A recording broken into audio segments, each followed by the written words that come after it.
Today மாங்காய் சாதம், கோமாங்காய் அதில் துருவிட்டு எப்போது நம்ம எல்லா சாதமும் லெமன் சாதம் பண்ணுற மாதிரி பண்ணிட வேண்டியதான். ஆனியன் தேவைப்பட்டால் போட்டுக்கலாம். நான் இன்றைக்கி போடல, சும்மா ஸ்ப்ரிங்கிள் பண்ண லைட்டாக, அவ்வளோதான். வெங்காயம் போண்டா மீதி இருந்ததை குட்டியாக கட் பண்ணி, ரொம்ப போடலை. வெங்காயத்தாள் போட்டேன், வெங்காயத்தாள் கருவேப்பிலை போட்டு தாளிச்சிருக்கிறேன். வரமிளகாத்தூள் போட்டிருக்கிறேன் மாங்காய் சாதத்துக்கு. அப்படி செஞ்சிங்கன்னா சூப்பராக இருக்கும். கடலை பருப்பு, உளுந்து, கடுகெல்லாம் தாளிச்சிட்டு மாங்காய், வெங்காயத்தாள், கருவேப்பிலை எல்லாத்தையும் தாளிச்சிட்டு மாங்காயை போட்டு ஒரு பெரட்டி உப்பு, மஞ்சத்தூள், வரமிளகாத்தூள் போடக்கணும். வரமிளகா தாளிக்கல, வரமிளகாத்தூள். நம்ம லெமனுக்கு வந்து வரமிளகா கிள்ளி போடுவோம், இதுக்கு மாங்காய்க்கு உரைக்காது, அதனால். அப்புறம் பஜ்ஜி, இது வெங்காய பஜ்ஜி. ஒரு வெங்காயத்தை நறுக்கி போட்டேன்.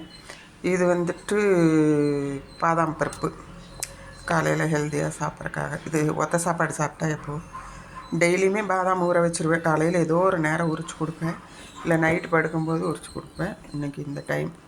Okay, see you, bye bye. Healthy breakfast சாப்பிடுங்க நீங்களும் இதே மாதிரி செய்து.